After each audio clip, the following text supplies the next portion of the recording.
So good morning, everyone, and thank you for joining us for our webinar, Content That Engages. Today, we plan on discussing online education, current perceptions of this delivery mode, influences over retention and engagement, and how to structure online courses to improve outcomes.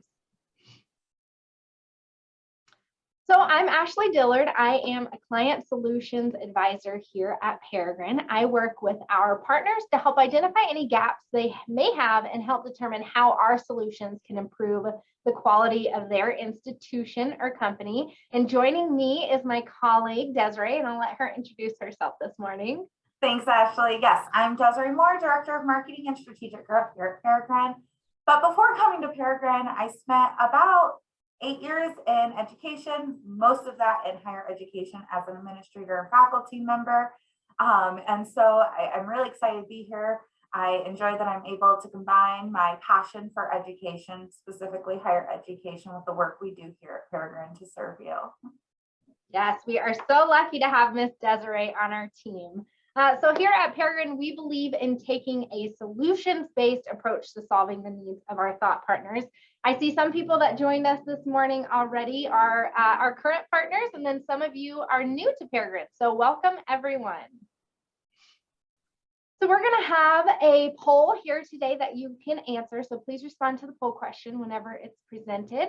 And then enter any responses you have into the chat box when prompted. You guys already mentioned this morning where you're coming from. And then we will also leave room for a question and answer time at the end of the presentation.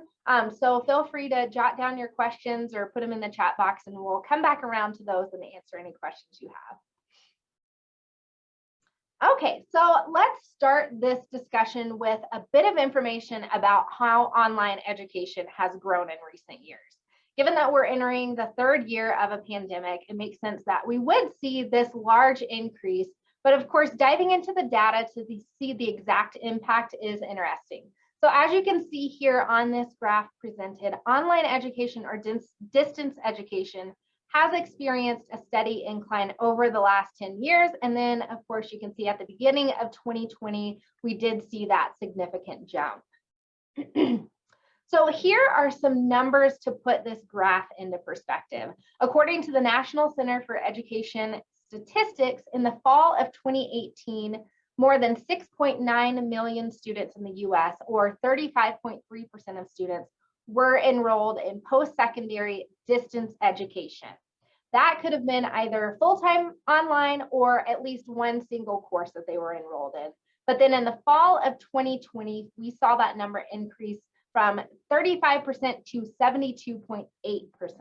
So what's also interesting is that projections on enrollment is showing that we're going to see an increase in the number of traditional age students in the next 4 years. But the number of students enrolled part-time will increase as well. This data also comes from the National Center of Education Statistics. And this is just my speculation, but I believe it could be indicative of a trend in joining the workforce earlier on or entering our gig economy in favor of full-time education. So we're going to launch the poll here. Let me get this pulled up and you can see right now what we're going to be asking for this. Okay, hopefully you can see it. Can you see it, Desiree? Yeah. Okay, perfect. So take some time and answer this poll question. So what form of distance learning do you or your institution provide currently?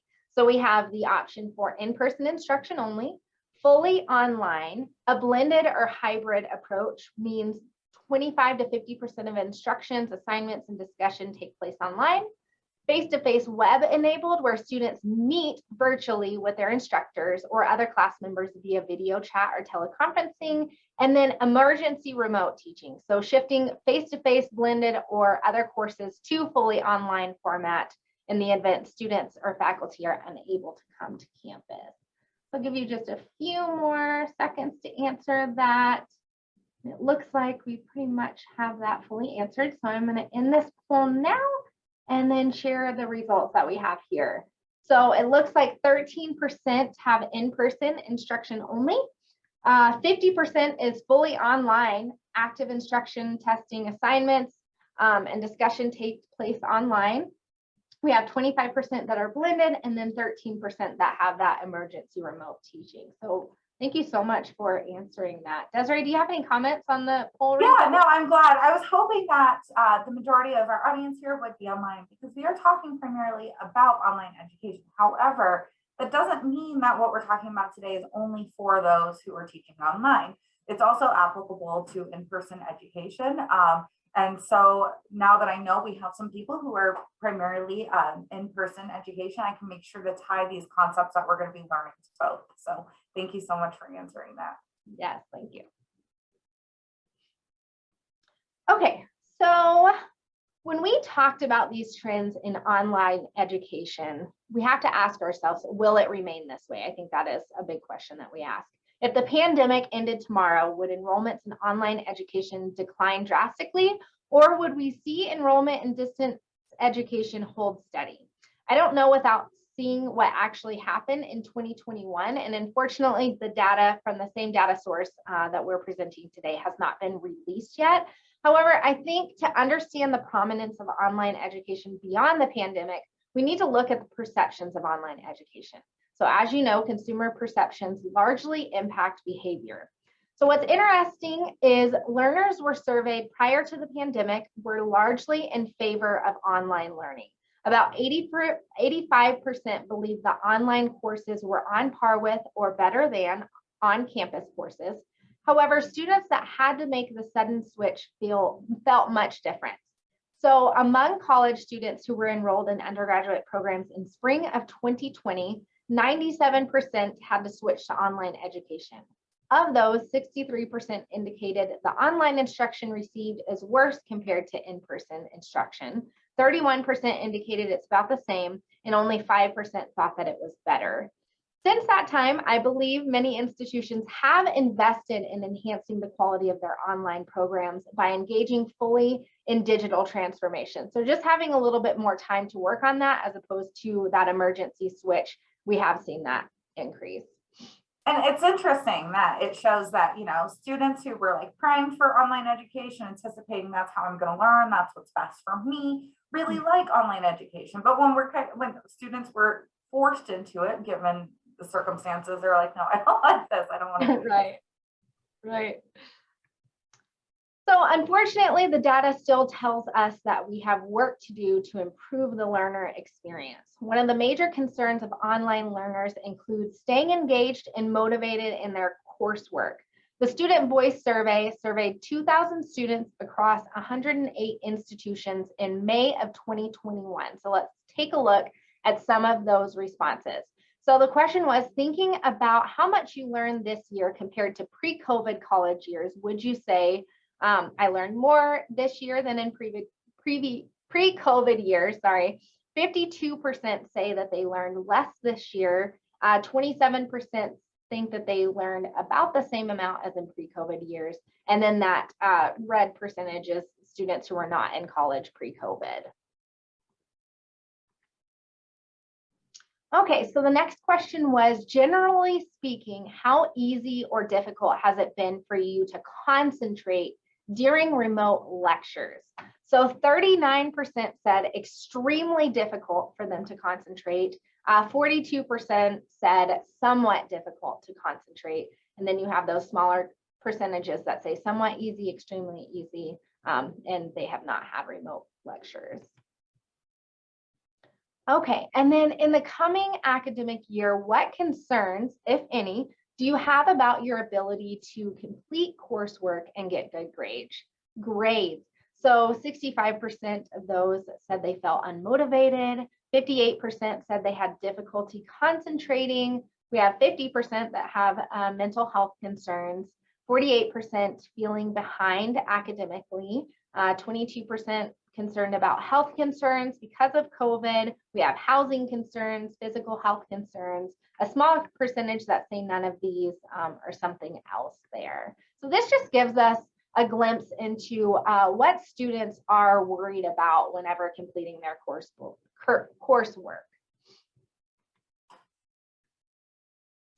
Okay, so this brings us to another major challenge. Student retention has become increasingly important in higher education over the years.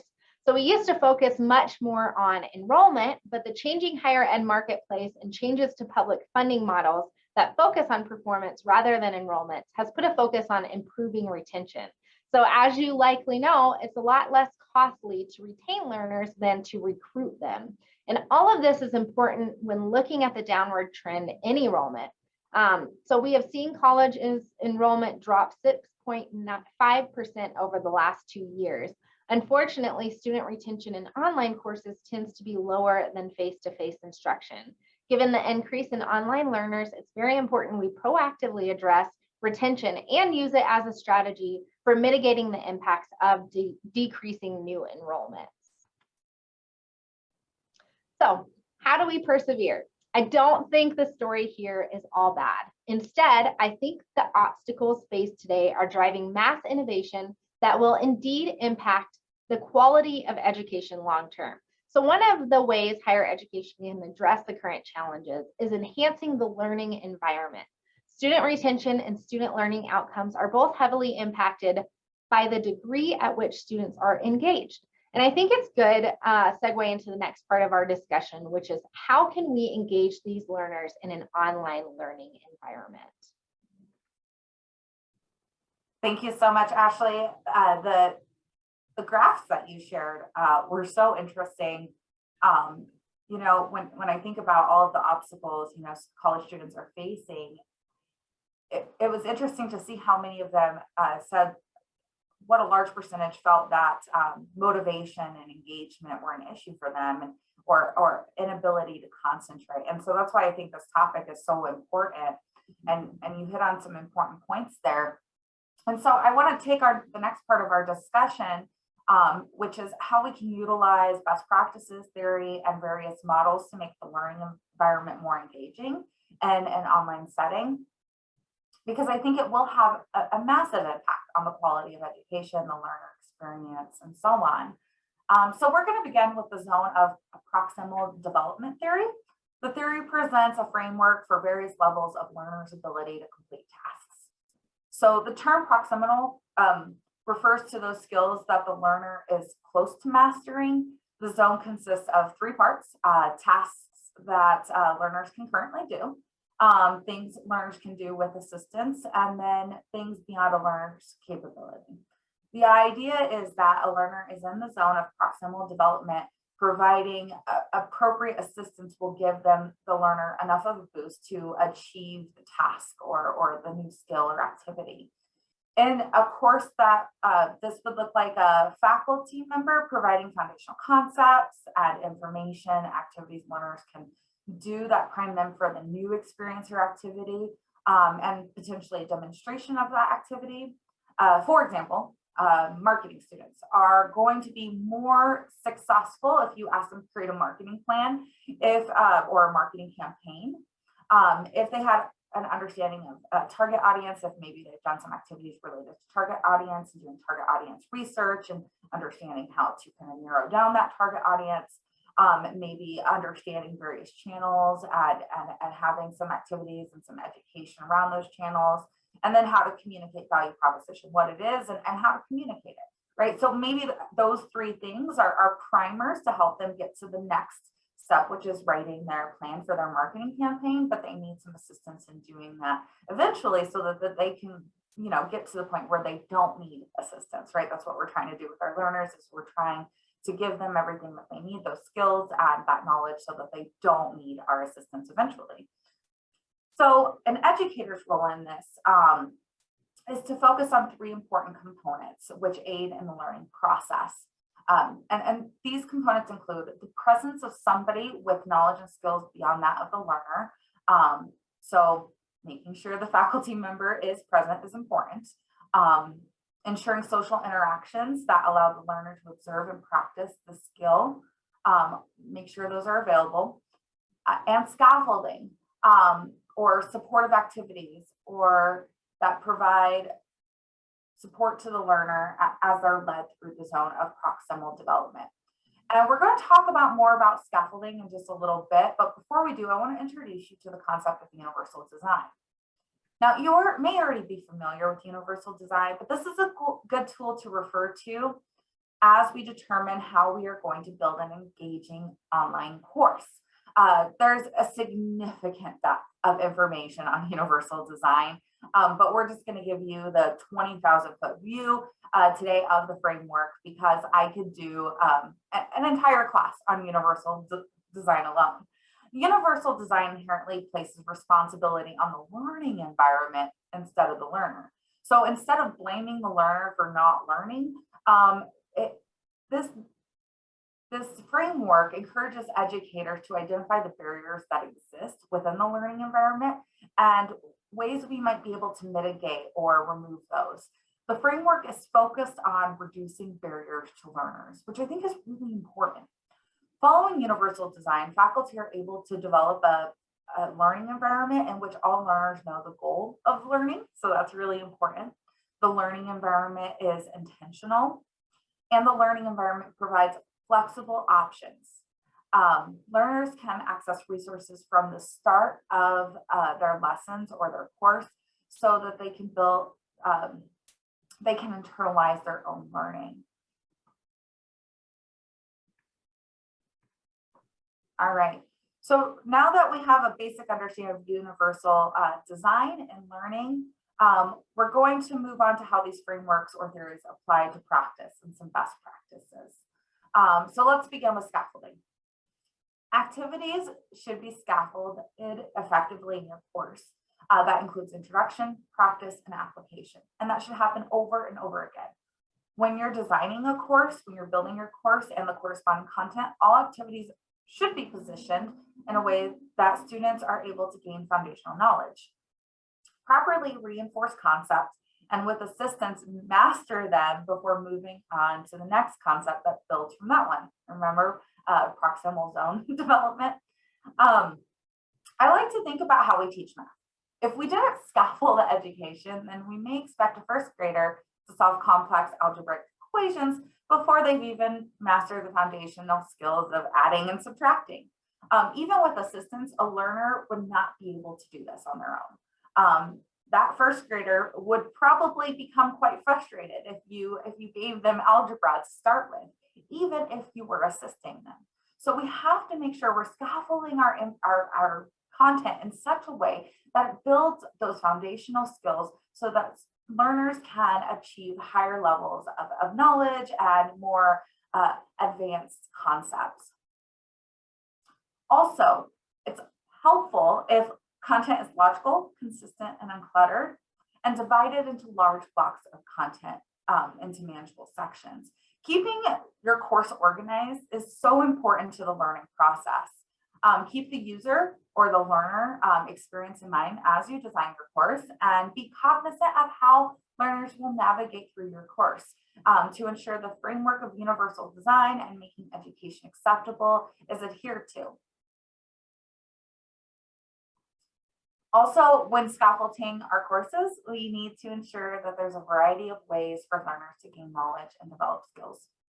So again, adhering to universal design, this requires that we provide a variety of engaging resources that foster collaboration, that deliver content and support learning. Just like we said that content should be broken out into smaller sections, providing a variety of engaging resources will keep your learners' brains engaged throughout the learning process. Also, providing multimedia content ensures there's a variety of ways learners can absorb the information that adheres to universal design.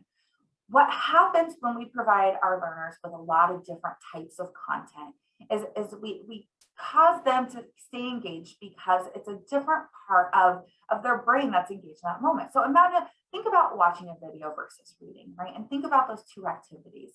They take two different types of mindsets, right?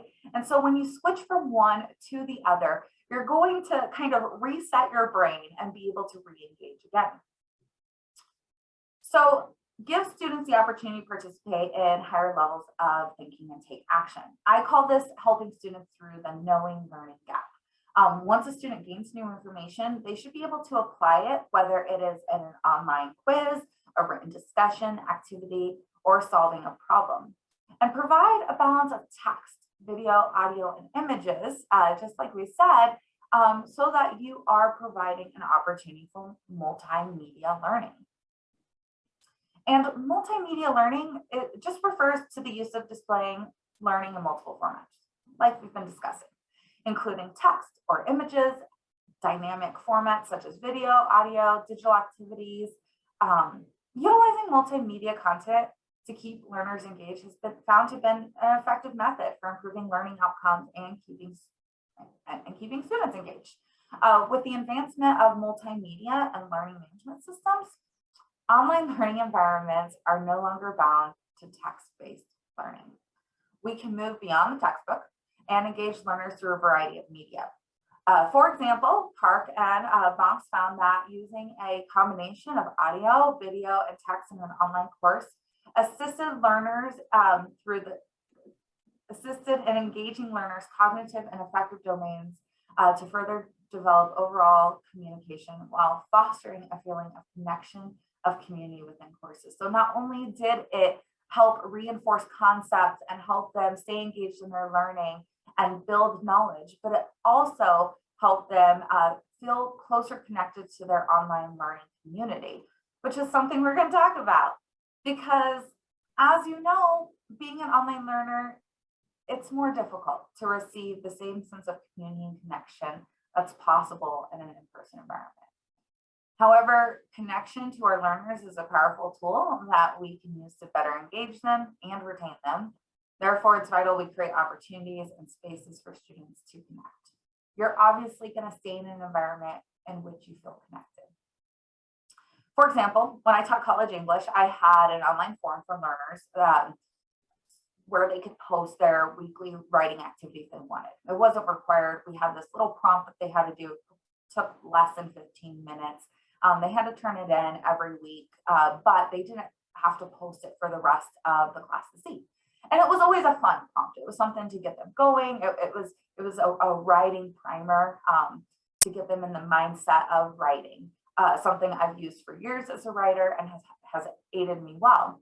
Well, what I found was I created this space where they could share these things because they were often fun prompts, and they started sharing them. But then they started sharing like their larger assignments and asking other students for feedback, and they or just sharing their paper because they were proud of it. And it became this community of learners, right? Really fast. And I didn't expect that to happen, but then I saw the value in it. I saw how much more they were learning, not just from the course, but from each other. So it's really important that we create that community. Also, part of building a sense of community is being part of it as a faculty member.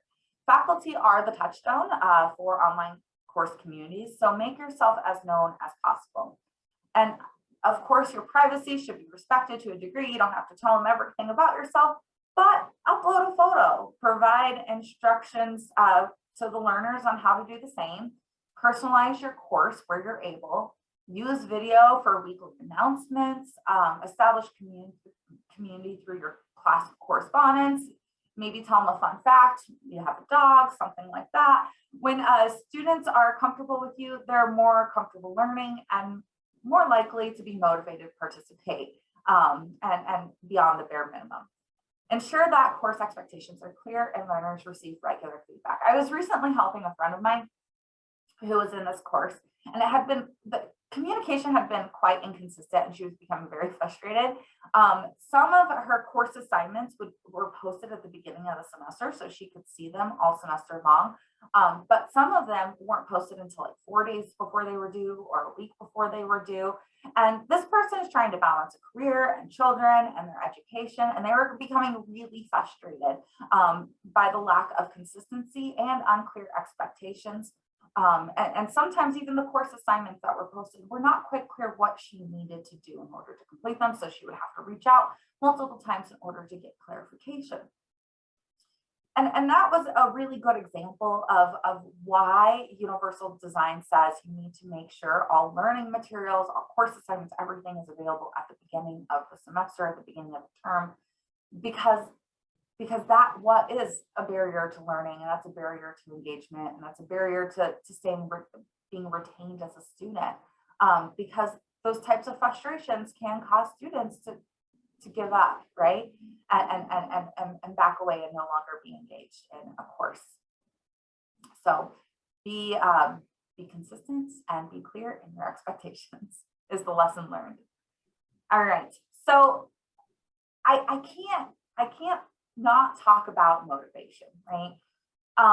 We've talked a lot about different things that you can do in your course, different models you can use, how you make sure you're structuring your course using multimedia content. But really what we're focusing on to engage students is motivation, right? And when we're creating a course that engages learners, it's important we consider this. Traditional forms of education largely rest upon extrinsic motivators to push learners to learn and achieve. While extrinsic motivation produce short-term results, that's about all it can do. Research shows that the results of extrinsic motivation are weak and can even be detrimental in the long term. Extrinsic motivation is to be motivated by external factors like grades. The participant is not doing the task because they enjoy it, but because they expect to get something out of it or because they want to avoid punishment. So what we're trying to do in education and when we're building our courses is we're trying to increase intrinsic motivation, okay? That's what we want to do. We all participate in activities for the sake of joy, right? I mean, you probably have a hobby, and the fulfillment that it brings you motivates you to continue to participate in that hobby. I really like to bake complicated or difficult recipes like baklava or chocolate souffle. It's the enjoyment of the challenge and the sense of making progress and improvements and the interest in the science behind baking that motivates me to spend hours perfecting desserts and breads. Honestly, I took science classes in my undergrad as my general education requirements, and I did not enjoy them. I know more about chemistry today because of my interest in baking than I did in school when I actually took chemistry. Intrinsic motivation is more likely to produce learners who are interested in lifelong learning, like me with the bread, which happens to be one of the goals in higher education, right? We want them to become lifelong learners. The challenge to us is that providing the same type of, is providing intrinsic motivation to our students. How do we do that? And I think a really good way to do that is to, is of course, multimedia content, right? Content that they can enjoy that could be entertaining. But also, I really like the idea of integrating game-based activities into learning. We're going to show you at the end of this presentation one of our modules, and there's some game-based things throughout. It shows, and game-based elements include like progress trackers, so you can see your progress over time, right? How much percentage you have complete. They include badges and stars or things like that. But they also include maybe a challenge. Maybe they include a game such as like sorting cards, or there's a bunch of different ways to do that. But including game-like elements and multimedia in your course can make it more fun and therefore increase motivation, intrinsic motivation. And I think fun is important in every job, right? Just like Mary Poppins said, in every job that must be done, there is an element of fun.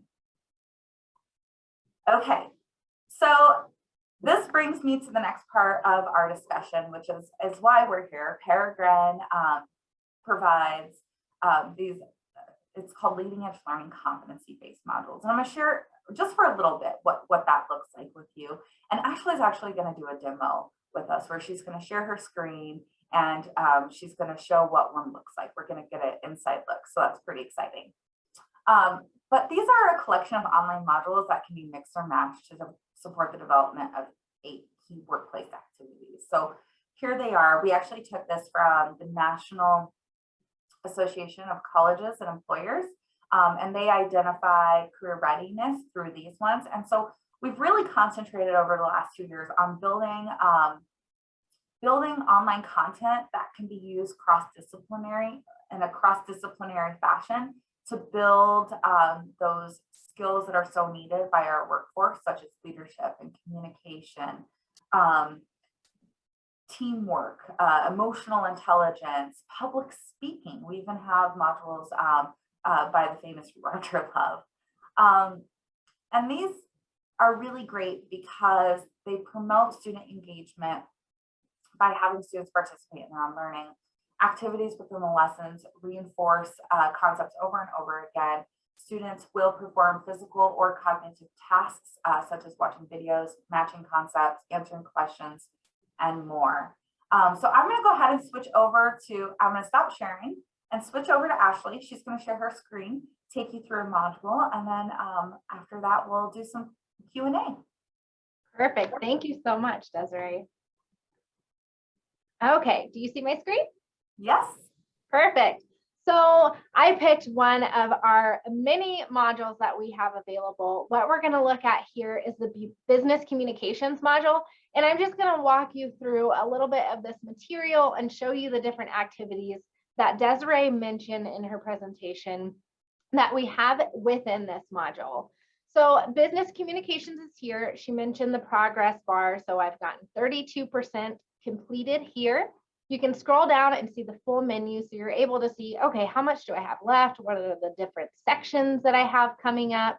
Then the introduction is here. So it starts with audio. So you can just listen and hear what the information is. And you can also read down here. If you would prefer to read it instead of hear it, you have that option here. So it's going to go through what you're going to expect within this module, what we're going to talk through. We have an image here that's interactive. So you click on this and it's going to walk you through a few of the different forms of communication. You can either use the scroll bar here, or you can click on whatever number you want to look at and see those different options here. And Desiree, feel free to jump in if you see something that. Yeah, I like the way things present themselves as you're scrolling, you know, how they kind of pop in as it creates interest in the process. It's not static, right? Like right. Yeah, absolutely. Much more dynamic. Much more dynamic. So I showed you audio earlier. We also have several videos embedded in here to give you some examples, a different way of absorbing that information through video. You're able to listen, take a break from reading, hear that, see that information presented. So you'll see video throughout this module just to share those different examples. We have at the beginning of all of our modules is the course navigation to help them understand what they will expect when navigating the module. Then we'll have the list of sections and topics here. So you can see that information laid out in front of you. And then the next section will present the learning outcomes for this, as well as a syllabus. So if a student wants to download that and see, okay, what all am I going to have here, and have that document separate from the module. Maybe they are like me, I like things printed and in my hand so I can look at it and check it off. So they could print that out if they wanted to. And then we're going to go through a few more of the activities. This information, like Desiree said, is presenting itself as you keep scrolling down. And you can see how everything's broken by, you know, as you're scrolling, you can see how things are broken out into blocks, right? Manageable, digestible blocks, which it's appropriately scaffolded. Yes. So here we have an example. So best building design scenario. Think about voting on the best building design. Choose from the following as options to review the process and select the winner. So this guy is asking me, you will receive a copy of the building blueprints. Will you be able to vote on best building design from this document? I'm going to select the incorrect answer first. So I say, yes, of course I can. Then he explains to me that it will be difficult. I've not received the criteria for what makes the best building category. Also, you may not be able to read blueprints, limiting your vision of the project. So then I want to try again. Okay, yeah, no, I'm not going to be able to vote on that. So he says, correct. Limited communication, even in written format, will limit your ability to make a good decision. So it's kind of an interactive activity to help keep you engaged as you go through this module. Here we have another audio clip here that you can listen to.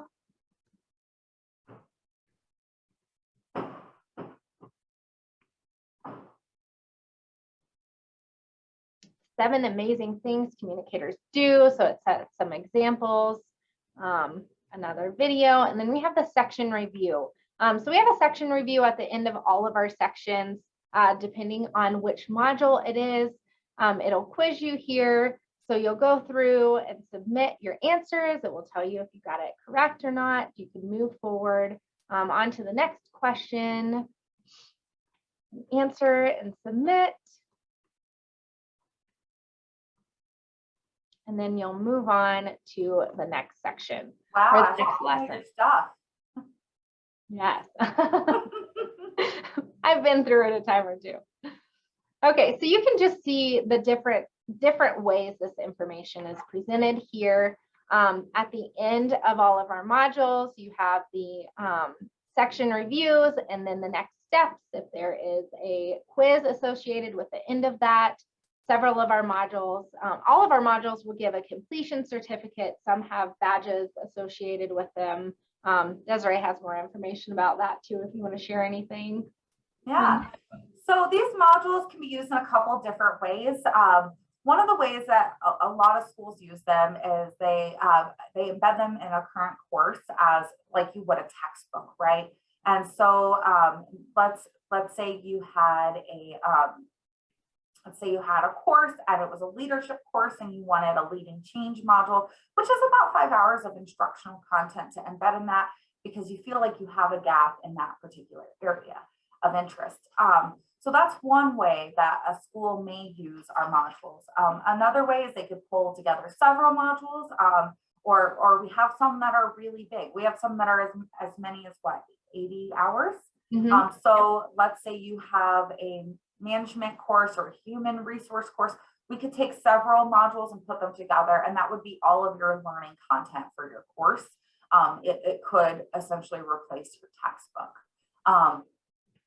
honestly. Another thing that we've seen some schools doing is that we've seen them packaging these together to offer non-credit or credit-bearing, depending on the school, certificates. And we're working with some schools to build those certificate programs and offering co-branded badges as part of that for developing kind of those micro-credentials. So maybe that micro-credential is just communication, right? And so we would put together modules such as maybe business communication, maybe we'd put together, writing and the work, what is it called? Business writing. We put together one of our Roger Love modules on public speaking, so that way they could get that micro-credential fulfilled. What's really also neat about these is that you could include it, you could integrate it into your learning management system, and you could include discussion. So let's say you want students to go through sections 1 through 2, and then you have a discussion prompt. And so you can manage it that way as well. I think it's quite flexible. And that's what I really like about it. There's, I don't even know how many modules now, more than 50, over 800 hours. And we keep creating more all the time. And of course, we'd be happy to send you our catalog. So if you would like our catalog, after a copy of our catalog, so you can go through and look at the modules, go ahead and comment or chat, and we'll make sure we send it to you. Yes, absolutely. Okay, well, I'll stop sharing my screen. Did you want to put the rest of the presentation? Yeah, of course. Okay, perfect.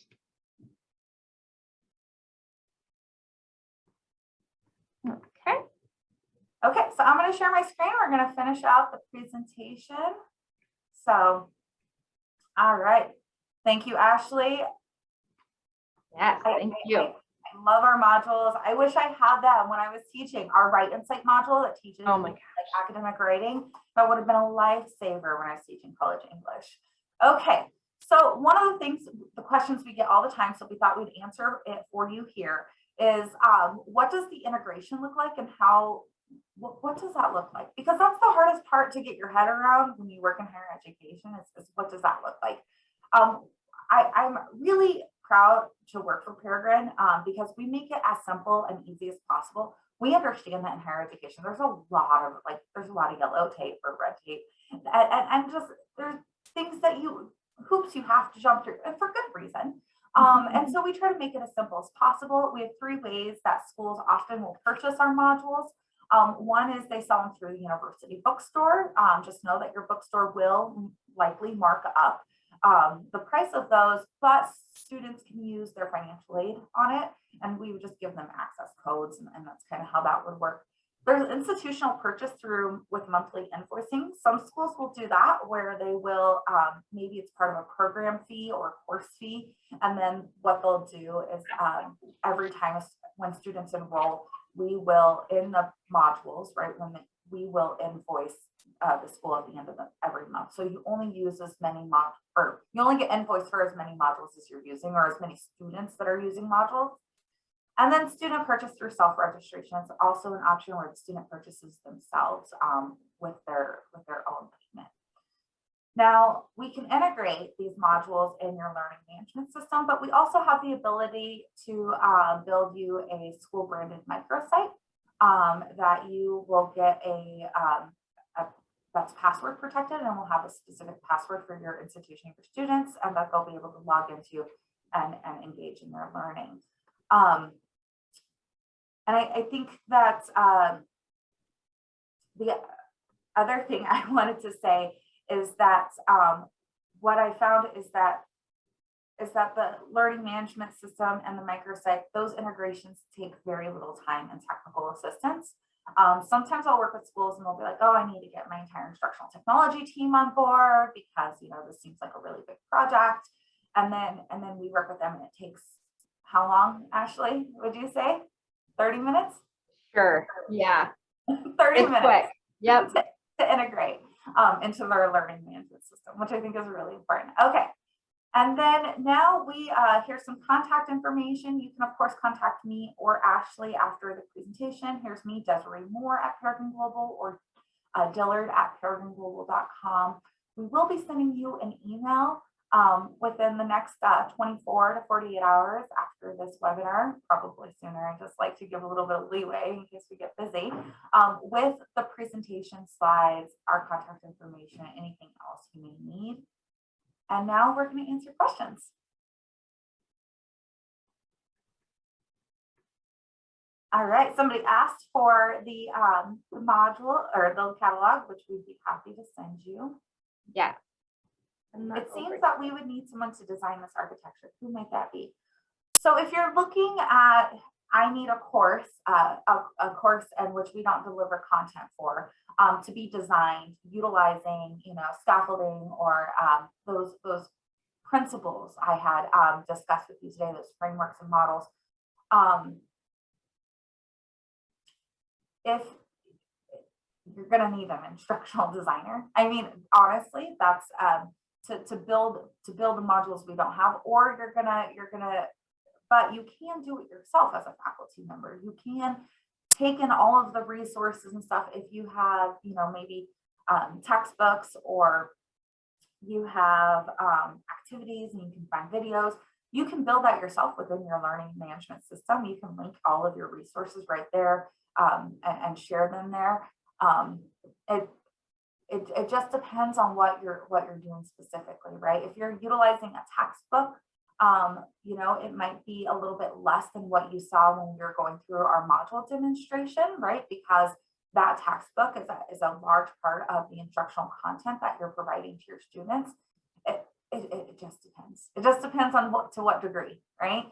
That you're asking. Thank you. Thank you to everybody saying nice presentation.